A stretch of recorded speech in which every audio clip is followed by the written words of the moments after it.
بسم اللہ الرحمن الرحیم۔ تم پرندوں کے ساتھ دل بہلایا کرو۔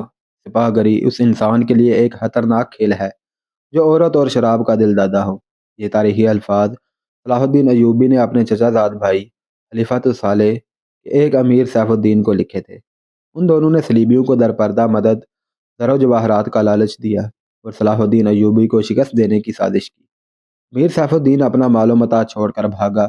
اس کے ذاتی خیمگاہ سے رنگ برنگے پرندے، حسین اور جوان رقاصائیں اور گانے والیاں، ساز اور سازندے اور شراب کے مٹکے برآمد ہوئے۔ سلطان نے پرندوں، گانے والیوں اور سازندوں کو آزاد کر دیا اور امیر سیف الدین کو اس مضمون کا خط لکھا: تم دونوں نے کفار کی پشت پناہی کر کے ان کے ہاتھوں میرا نام و نشان مٹانے کی ناپاک کوششیں کی، مگر یہ نہ سوچا کہ تمہاری یہ ناپاک کوششیں عالم اسلام کا بھی نام و نشان مٹا سکتی تھی۔ تم اگر مجھ سے حسد کرتے ہو تو مجھے قتل کرا دیا ہوتا۔ تم مجھ پر 2 قاتلانہ حملے کرا چکے ہو، دونوں ناکام ہوئے۔ اب ایک اور کوشش کر کے دیکھ لو، ہو سکتا ہے کامیاب ہو جاؤ۔ اگر تم مجھے یقین دلا دو کہ میرا سر میرے تن سے جدا ہو جائے تو اسلام اور زیادہ سر بلند رہے گا، تو رب کعبہ کی قسم میں اپنا سر تمہاری تلوار سے کٹواؤں گا اور تمہارے قدموں میں رکھنے کی وصیت کروں گا۔ میں صرف تمہیں یہ بتا دینا چاہتا ہوں کہ کوئی غیر مسلم مسلمان کا دوست نہیں ہو سکتا۔ تاریخ تمہارے سامنے ہے، اپنا ماضی دیکھو۔ شاہ فرینک اور ریمانڈ جیسے اسلام دشمن تمہارے دوست اس لیے ہیں کہ تم نے انہیں مسلمانوں کے خلاف جنگ میں اترنے کی شے اور مدد دی ہے۔ اگر وہ کامیاب ہو جاتے تو ان کا اگلا شکار تم ہوتے، اور اس کے بعد ان کا یہ خواب بھی پورا ہو جاتا کہ اسلام صفائے ہستی سے مٹ جائے۔ تم جنگجو قوم کے فرد ہو۔ فن سپاہ گری تمہارا قومی پیشہ ہے۔ ہر مسلمان اللہ کا سپاہی ہے، مگر ایمان اور کردار بنیادی شرط ہے۔ تم پرندوں سے دل بہلایا کرو۔ سپاہ گری اس انسان کے لیے ایک خطرناک کھیل ہے جو عورت اور شراب کا دل دادا ہو۔ میں تم سے درخواست کرتا ہوں کہ میرے ساتھ تعاون کرو اور میرے ساتھ جہاد میں شریک ہو جاؤ۔ اگر یہ نہیں کر سکو تو میری مخالفت سے باز آ جاؤ، میں تمہیں کوئی سزا نہیں دوں گا۔ اللہ تمہارے گناہ معاف کرے۔ صلاح الدین ایوبی۔ صلاح الدین ایوبی کے ہاتھ جو مال غنیمت لگا اس کا کوئی حساب نہ تھا۔ جنگی قیدی بھی بے اندازہ تھے۔ سلطان نے تمام تر مال غنیمت 3 حصوں میں تقسیم کیا۔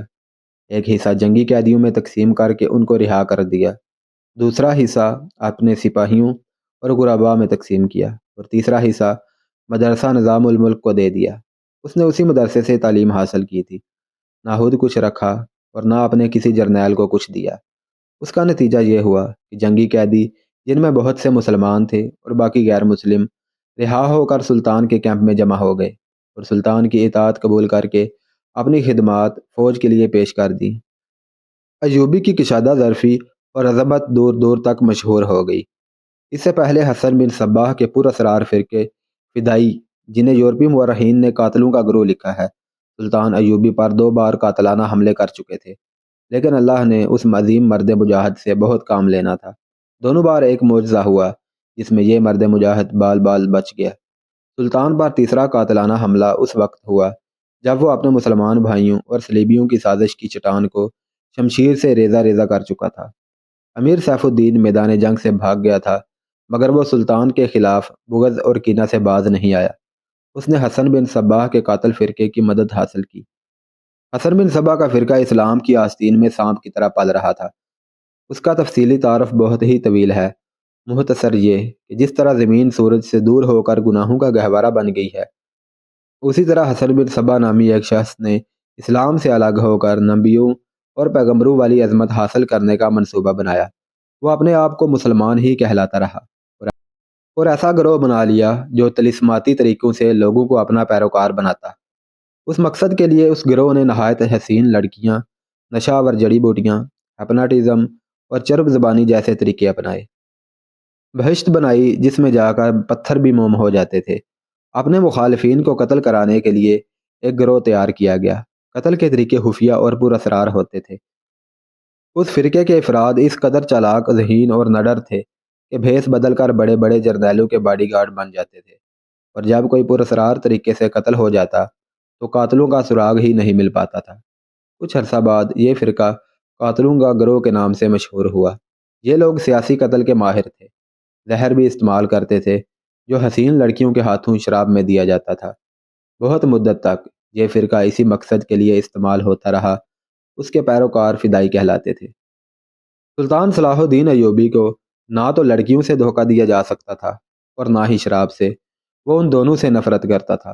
سلطان کو اس طریقے سے قتل نہیں کیا جا سکتا تھا۔ اس کو قتل کرنے کا یہی ایک طریقہ تھا کہ اس پر قاتلانہ حملہ کیا جائے۔ اس کے محافظوں کی موجودگی میں اس پر حملہ نہیں کیا جا سکتا تھا۔ 2 حملے ناکام ہو چکے تھے۔ اب جب کہ سلطان کو یہ توقع تھی کہ اس کا چچا زاد بھائی الصالح اور امیر سیف الدین شکست کھا کر توبہ کر چکے ہوں گے، تو انہوں نے انتقام کی ایک اور زیر زمین کوشش کی۔ صلاح الدین ایوبی نے اس فتح کا جشن منانے کے بجائے حملے جاری رکھے اور 3 قصبوں کو قبضے میں لے لیا۔ ان میں ایک غازہ کا مشہور قصبہ تھا۔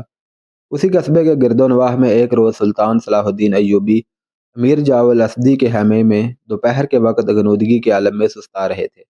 سلطان نے وہ پگڑی نہیں اتاری تھی جو میدان جنگ میں سلطان کے سر کو صحرا کی گرمی اور دشمن کے تلوار سے بچا کر رکھتی تھی۔ خیمے کے باہر اس کے محافظوں کا دستہ موجود اور چوکس تھا۔ باڈی گارڈز کے اس دستے کا کمانڈر ذرا سی دیر کے لیے وہاں سے چلا گیا۔ ایک محافظ نے سلطان کے خیمے میں گرے ہوئے پردوں میں سے جھانکا۔ اسلام کی عظمت کے پاسبان کی آنکھیں بند تھیں اور پیٹھ کے بل لیٹا ہوا تھا۔ اس محافظ نے باڈی گارڈز کی طرف دیکھا۔ ان میں سے 3-4 باڈی گارڈز نے اس کی طرف دیکھا۔ محافظوں نے اپنی آنکھیں بند کر کے کھولیں اور ایک خاص اشارہ کیا۔ 3-4 محافظ اٹھے اور 2-3 نے باقی باڈی گارڈز کو باتوں میں لگا لیا۔ محافظ خیمے میں چلا گیا اور خنجر کمر بند سے نکالا، دبے پاؤں چلا اور پھر چیتے کی طرح سوئے ہوئے سلطان صلاح الدین ایوبی پر جست لگائی۔ خنجر والا ہاتھ اوپر اٹھا۔ عین اسی وقت سلطان نے کروٹ بدلی۔ یہ نہیں بتایا جا سکتا کہ حملہ آور خنجر کہاں مارنا چاہتا تھا، دل میں یا سینے میں، مگر ہوا یوں کہ خنجر سلطان کی پگڑی کے بالائی حصے میں اتر گیا اور سر سے بال برابر جتنا دور رہا اور پگڑی سر سے اتر گئی۔ سلطان صلاح الدین بجلی کی سی تیزی سے اٹھا۔ اسے سمجھنے میں دیر نہیں لگی کہ یہ سب کیا ہے۔ اس پر اس سے پہلے 2 ایسے حملے ہو چکے تھے۔ اس نے اس پر بھی حیرت کا اظہار نہیں کیا کہ حملہ آور خود اس کے باڈی گارڈز کی وردیوں میں تھے، جسے اس نے خود اپنے باڈی گارڈز کے لیے منتخب کیا تھا۔ اس نے ایک سانس برابر بھی اپنا وقت ضائع نہ کیا۔ حملہ آور اپنا خنجر پگڑی سے کھینچ رہا تھا۔ ایوبی کا سر ننگا تھا۔ اس نے بھرپور طاقت سے ایک گھونسا حملہ آور کی تھوڑی پر دے مارا۔ ہڈی ٹوٹنے کی آواز آئی۔ حملہ آور کا جبڑا ٹوٹ چکا تھا۔ وہ پیچھے کی طرف گرا اور اس کے منہ سے ہیبت ناک آواز نکلی۔ اس کا خنجر ایوبی کی پگڑی میں رہ گیا تھا۔ ایوبی نے اپنا خنجر نکال لیا تھا۔ اتنے میں 2 محافظ اندر آئے۔ ان کے ہاتھوں میں تلواریں تھیں۔ سلطان صلاح الدین ایوبی نے انہیں کہا کہ ان کو زندہ پکڑو، لیکن یہ دونوں محافظ سلطان صلاح الدین پر ٹوٹ پڑے۔ سلطان صلاح الدین نے ایک خنجر سے 2 تلواروں کا مقابلہ کیا۔ یہ مقابلہ 1-2 منٹ کا تھا، کیونکہ تمام باڈی گارڈز اندر داخل ہو چکے تھے۔ سلطان صلاح الدین یہ دیکھ کر حیران تھا کہ اس کے باڈی گارڈز 2 حصوں میں تقسیم ہو کر ایک دوسرے کو لہو لہان کر رہے تھے۔ اسے چونکہ معلوم ہی نہ تھا کہ اس میں اس کا دوست کون ہے اور دشمن کون، تو وہ اس مارکہ میں شامل ہی نہ ہوا۔ کچھ دیر بعد باڈی گارڈز میں سے چند مارے گئے، کچھ بھاگ گئے، کچھ زخمی ہوئے، تو انکشاف ہوا کہ یہ جو دستہ سلطان صلاح الدین کی حفاظت پر مامور تھا، اس میں 7 فدائی تھے جو سلطان صلاح الدین کو قتل کرنا چاہتے تھے۔ انہوں نے اس کام کے لیے صرف ایک فدائی کو اندر خیمے میں بھیجا تھا۔ اندر صورتحال بدل گئی تو دوسرے بھی اندر چلے گئے۔ اصل محافظ بھی اندر چلے گئے۔ وہ صورتحال سمجھ گئے تو سلطان صلاح الدین بچ گیا۔ سلطان صلاح الدین نے اپنے اوپر پہلے حملہ آور ہونے والے کی شاہ رگ پر تلوار رکھ کر پوچھا کہ وہ کون ہے اور اس کو کس نے بھیجا ہے۔ سچ کہنے پر سلطان نے اس کے ساتھ جان بخشی کا وعدہ کیا۔ اس نے کہا کہ وہ فدائی ہے اور اس کو کمشتگن، جسے بعض مورخین نے کمشتگن بھی لکھا ہے، اس نے بھیجا ہے۔ کمشتگن الصالح کے قلعے کا ایک گورنر تھا۔ سلطان صلاح الدین ایوبی نے مدرسہ نظام الملک میں تعلیم حاصل کی۔ یاد رہے کہ نظام الملک دنیائے اسلام کے ایک وزیر تھے۔ یہ مدرسہ انہوں نے تعمیر کیا جس میں اسلامی تعلیم دی جاتی تھی اور بچوں کو اسلامی تاریخ اور نظریات سے بہرور کیا جاتا۔ نظام الملک حسن بن صبا کے فدائیوں کا پہلا شکار ہوئے تھے، کیونکہ وہ رومیوں کی توسیع پسندی کی راہ میں چٹان بنے ہوئے تھے۔ رومیوں نے 1091 عیسوی میں انہیں فدائیوں کے ہاتھوں قتل کروا دیا۔ ان کا مدرسہ قائم رہا اور سلطان صلاح الدین ایوبی نے وہیں تعلیم حاصل کی۔ اسی عمر میں سپاہ گری کی تربیت اپنے خاندان کے بڑوں سے لی۔ نور الدین زگی رحمۃ اللہ علیہ نے ان کو جنگی چالیں سکھائیں ملک کے انتظامات کے سبق سکھائے اور ڈپلومیسی میں مہارت دی۔ اس تعلیم و تربیت نے اس کے اندر وہ جذبہ پیدا کیا جس نے آگے چل کر سلیبیوں کے لیے سلطان کو بجلی بنا دیا۔ جوانی میں ہی اس نے وہ مہارت، ذہانت اور اہلیت حاصل کی تھی جو ایک سالار عظیم کے لیے اہم ہوتے ہیں۔ سلطان صلاح الدین نے فن حرب و زر میں جاسوس، گوریلا اور کمانڈو آپریشنز کو خصوصی اہمیت دی۔ اس نے دیکھ لیا تھا کہ صلیبی جاسوسی کے میدان میں آگے نکل گئے تھے اور وہ مسلمانوں کے نظریات پر نہایت کارگر حملے کر رہے تھے۔ سلطان صلاح الدین نظریات کے محاذ پر لڑنا چاہتا تھا جس میں تلوار استعمال نہیں ہوتی تھی۔ ان واقعات میں آپ چل کر دیکھیں گے کہ سلطان صلاح الدین کی تلوار کا وار تو گہرا ہوتا ہی تھا، لیکن اس کی محبت کا وار تلوار سے بھی زیادہ مارتا تھا۔ اس کے لیے تحمل اور بردباری کی ضرورت ہوتی تھی جو سلطان صلاح الدین نے جوانی میں ہی خود کے اندر پیدا کر لی تھی۔ سلطان صلاح الدین کو جب مصر کا وائسرائے بنا کر بھیجا گیا تو وہاں پر سینئر عہدیداروں نے آسمان سر پر اٹھا لیا، کیونکہ وہ سب اس عہدے کی آس لگائے بیٹھے تھے۔ ان کی نظر میں سلطان صلاح الدین طفل مکتب تھا، لیکن جب سلطان صلاح الدین نے ان کا سامنا کیا اور باتیں سنی تو ان کا احتجاج سرد پڑ گیا۔ یورپی مورخ لین پول کے مطابق سلطان صلاح الدین ڈسپلن کا بہت ہی سخت ثابت ہوا۔ اس نے تفریح، عیاشی اور آرام کو اپنے لیے اور فوج کے لیے حرام قرار دیا۔ اس نے اپنی تمام جسمانی اور ذہنی قوت صرف اس میں خرچ کی کہ ملت اسلامیہ کو پھر سے ایک کر سکیں اور صلیبیوں کو یہاں کی سرزمین سے نکال سکیں۔ سلطان صلاح الدین فلسطین پر ہر قیمت میں قبضہ کرنا چاہتا تھا اور یہی مقاصد سلطان صلاح الدین نے اپنی فوج کو دیے۔ مصر کا وائسرائے بن کر سلطان نے کہا، اللہ نے مجھے مصر کی سرزمین دی ہے اور اللہ ہی مجھے فلسطین بھی عطا کرے گا۔ مگر مصر پہنچ کر سلطان پر انکشاف ہوا کہ اس کا مقابلہ صرف صلیبیوں سے نہیں ہے بلکہ اس کے اپنے مسلمان بھائیوں نے اس کی راہ میں بڑے بڑے حسین جال بنا رکھے ہیں جو صلیبیوں کے عزائم اور جنگی قوتوں سے زیادہ خطرناک ہیں۔ مصر میں جن زعماء نے سلطان کا استقبال کیا ان میں ایک ناجی نامی سالار بہت اہمیت کا حامل تھا۔ سلطان نے سب کو سر سے پاؤں تک دیکھا۔ سلطان کے ہونٹوں پر مسکراہٹ اور زبان پر پیار کی چاشنی تھی۔ بعض پرانے افسروں نے سلطان کو ایسی نظروں سے دیکھا جن میں طنز اور تمسخر تھا۔ وہ صرف سلطان صلاح الدین ایوبی کے نام سے واقف تھے یا یہ کہ یہ ایک شاہی خاندان کا فرد ہے اور اپنے چچا کا جانشین ہے۔ وہ یہ بھی جانتے تھے کہ نور الدین زنگی کے ساتھ سلطان صلاح الدین ایوبی کا کیا رشتہ ہے۔ ان سب کی نگاہوں میں سلطان صلاح الدین ایوبی کی اہمیت بس اس کے خاندانی بیک گراؤنڈ کی وجہ سے تھی یا صرف یہ کہ وہ مصر کا وائسرائے بن کر آیا تھا۔ اس کے سوا انہوں نے سلطان صلاح الدین ایوبی کو کوئی وقت نہ دی۔ ایک بوڑھے افسر نے اپنے ساتھ کھڑے افسر کے کان میں کہا، بچہ ہے، اسے ہم پال لیں گے۔ اس وقت کے مورخ یہ نہیں لکھ پائے کہ آیا سلطان صلاح الدین ایوبی نے ان کی نظریں بھانپ لی تھیں کہ نہیں۔ وہ استقبال کرنے والے اس ہجوم میں بچہ لگ رہا تھا۔ البتہ جب وہ ناجی کے سامنے ہاتھ ملانے کے لیے رکا تو اس کے چہرے پر تبدیلی آ گئی۔ وہ ناجی سے ہاتھ ملانا چاہتا تھا، لیکن ناجی جو اس کے باپ کی عمر کا تھا سب سے پہلے درباری خوشامدیوں کی طرح جھکا، پھر ایوبی سے بغل گیر ہو گیا۔ اس نے ایوبی کی پیشانی کو چوم کر کہا، میرے خون کا آخری قطرہ بھی آپ کی حفاظت کے لیے ہوگا۔ تم میرے پاس زنگی اور شردہ کی امانت ہو۔ میری جان عظمت اسلام سے زیادہ قیمتی نہیں محترم۔ اپنے خون کا ایک ایک قطرہ سنبھال کر رکھیں، لیبی سیاہ گھٹاؤں کی طرح چاہ رہے ہیں، سلطان نے کہا۔ ناجی جواب میں مسکرایا جیسے سلطان نے کوئی لطیفہ سنایا ہو۔ سلطان صلاح الدین اس تجربہ کار سالار کی مسکراہٹ کو غالباً نہیں سمجھ سکا۔ ناجی فاطمی خلافت کا پروردہ سالار تھا۔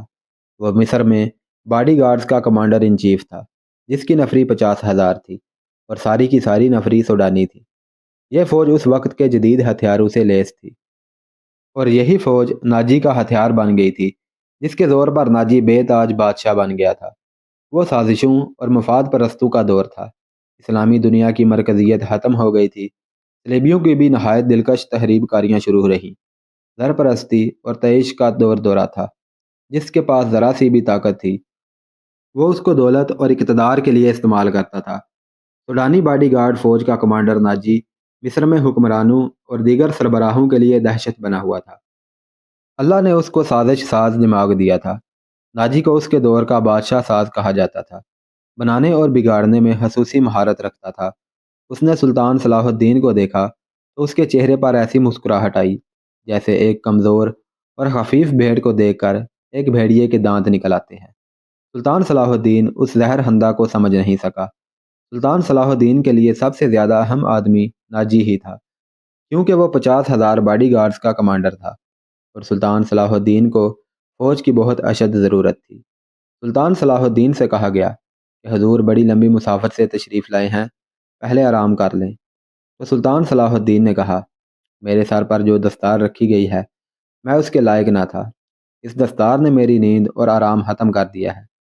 کیا آپ حضرات مجھے اس چھت کے نیچے لے کر نہیں جائیں گے جس کے نیچے میرے فرائض میرا انتظار کر رہے ہیں؟ کیا حضور کام سے پہلے کام لینا پسند کریں گے؟ اس کے نائب نے کہا۔ سلطان صلاح الدین نے کچھ سوچا اور اس کے ساتھ چل پڑا۔ لمبے تڑنگے باڈی گارڈز اس عمارت کے سامنے دو رویہ دیوار بن کر کھڑے تھے جس میں کھانے کا انتظام کیا گیا تھا۔ سلطان صلاح الدین نے فوجیوں کے قد بت اور ہتھیار دیکھے تو اس کے چہرے پر رونق آ گئی، لیکن دروازے میں قدم رکھتے ہی یہ رونق ختم ہوئی۔ وہاں 4 نوجوان لڑکیاں جن کے جسموں میں زہد شکن لچک اور شانوں پر بکھرے ہوئے ریشمی بالوں میں قدرت کا حسن سمایا ہوا تھا، ہاتھوں میں پھولوں کی پتیوں سے بھری ہوئی ٹوکریاں لیے کھڑی تھی۔ انہوں نے سلطان صلاح الدین کے قدموں میں پتیاں پھینکنا شروع کی اور اس کے ساتھ دف کی تال پر طاؤس و رباب اور شہنائیوں کا مسحور کن نغمہ ابھرا۔ سلطان صلاح الدین نے راستے میں پھولوں کی پتیاں دیکھ کر قدم پیچھے کر لیے۔ ناجی اور اس کا نائب سلطان صلاح الدین کے دائیں بائیں تھے۔ وہ دونوں جھک گئے اور سلطان صلاح الدین کو آگے بڑھنے کی دعوت دی۔ یہ وہ انداز تھا جو مغلوں نے ہندوستان میں رائج کیا تھا۔ صلاح الدین پھولوں کی پتیاں مسلنے نہیں آیا۔ ایوبی نے ایسی مسکراہٹ سے کہا جو لوگوں نے بہت ہی کم کسی کے ہونٹوں پر دیکھی تھی، ہم حضور کے قدموں میں آسمان سے تارے بھی نوچ کر بچھا سکتے ہیں۔ ناجی نے کہا، اگر میری راہ میں کچھ بچھانا ہی چاہتے ہو تو وہ ایک ہی چیز ہے جو مجھے بہت بھاتی ہے۔ سلطان صلاح الدین نے کہا، آپ حکم دیں، وہ کون سی چیز ہے جو سلطان کے دل کو بھاتی ہے؟ ناجی کے نائب نے کہا، سلیبیوں کی لاشیں۔ سلطان صلاح الدین نے مسکرا کر کہا، مگر جلد ہی یہ مسکراہٹ ختم ہو گئی۔ اس کی آنکھوں سے شعلے نکلنے لگے۔ اس نے دھیمی آواز میں جس میں غضب اور عتاب چھپا ہوا تھا کہا، مسلمانوں کی زندگیاں پھولوں کی سیج نہیں، جانتے نہیں ہو؟ صلیبی سلطنت ملت اسلامیہ کو چوہے کی طرح کھا رہی ہے، اور جانتے ہو کہ وہ کیوں کامیاب ہو رہے ہیں؟ صرف اس لیے کہ ہم نے پھولوں کی پتیوں پر چلنا شروع کر دیا ہے۔ ہم نے اپنی بچیوں کو ننگا کر کے ان کی عصمتیں رونڈ ڈالی۔ میری نظریں فلسطین پر لگی ہوئی ہیں، تم میری راہ میں پھول ڈال کر مصر سے بھی اسلامی جھنڈا اتروا دینا چاہتے ہو۔ سلطان صلاح الدین نے سب کو ایک نظر دیکھا اور دبدبے سے کہا، اٹھا لو یہ پھول میرے راستے سے۔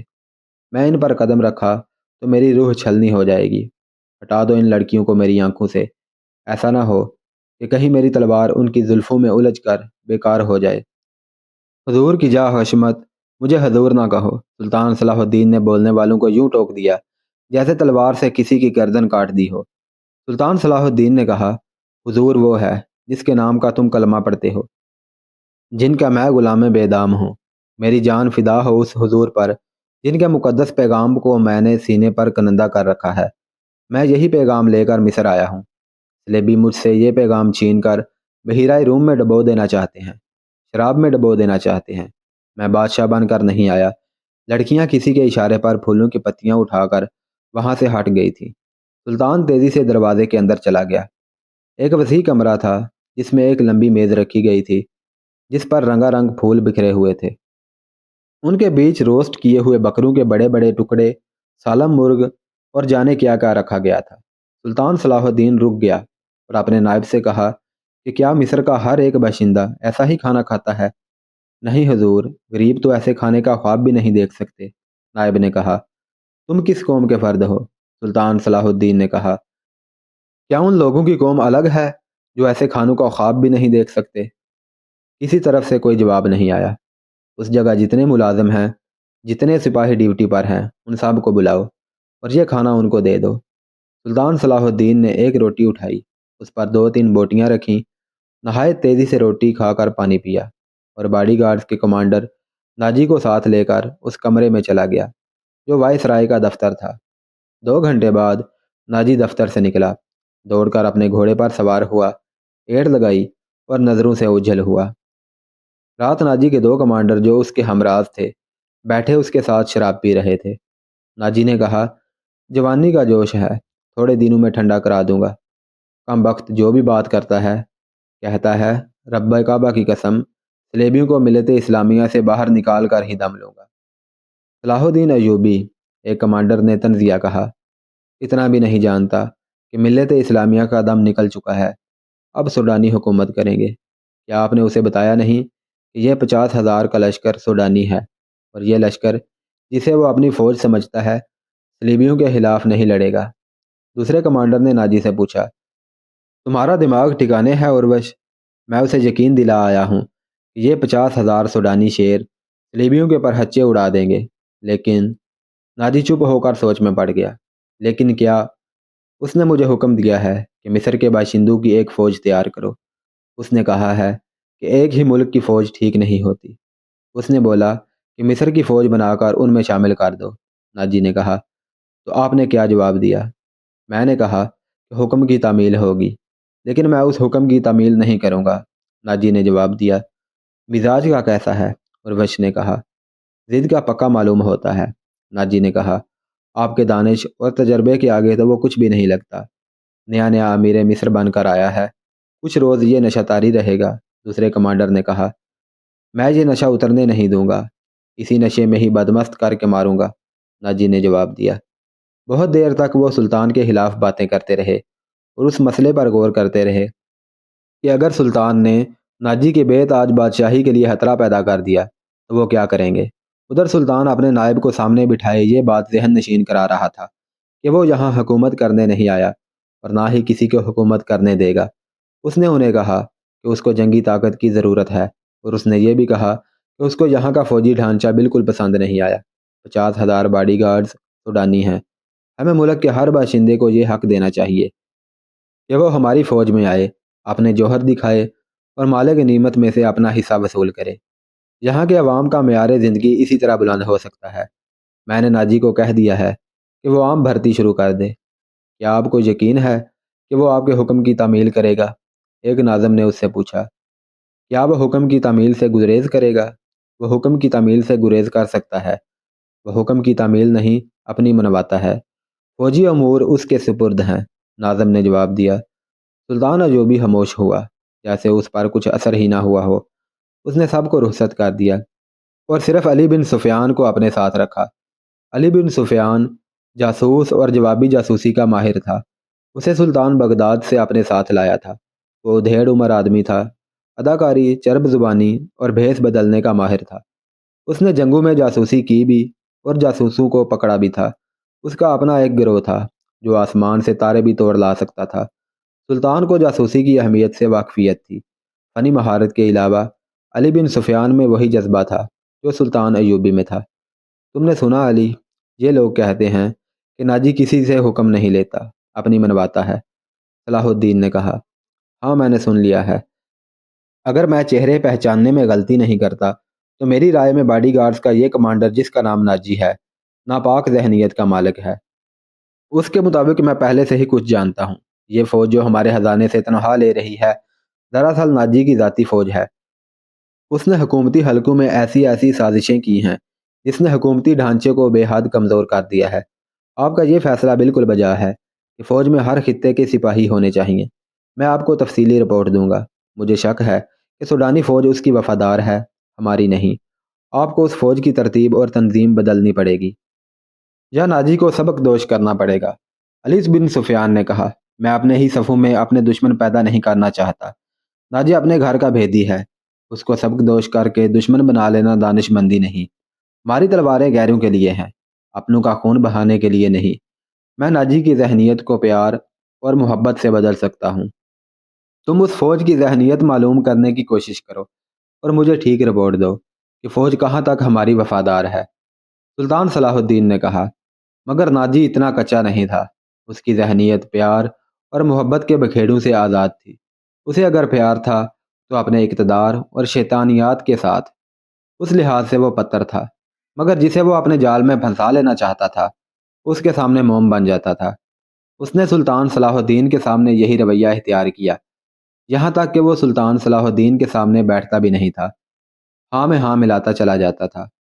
اس نے مصر کے مختلف حصوں سے سلطان صلاح الدین کے حکم کے مطابق فوج کے لیے عام بھرتی شروع کی تھی، اگرچہ یہ کام اس کی مرضی کے خلاف تھا۔ دن گزرتے گئے، سلطان صلاح الدین اسے کچھ کچھ پسند کرنے لگا تھا۔ ناجی نے سلطان صلاح الدین کو یقین دلایا تھا کہ سوڈانی فوج اس کے حکم کی منتظر ہے اور یہ قوم کی توقعات پر پورا اترے گی۔ ناجی 2-3 بار سلطان صلاح الدین کو کہہ چکا تھا کہ سوڈانی فوج کی طرف سے اسے دعوت دینا چاہتا ہے اور فوج اس کے اعزاز میں جشن منانے کو بےتاب ہے، لیکن سلطان صلاح الدین یہ دعوت مصروفیات کی وجہ سے قبول نہیں کر سکا۔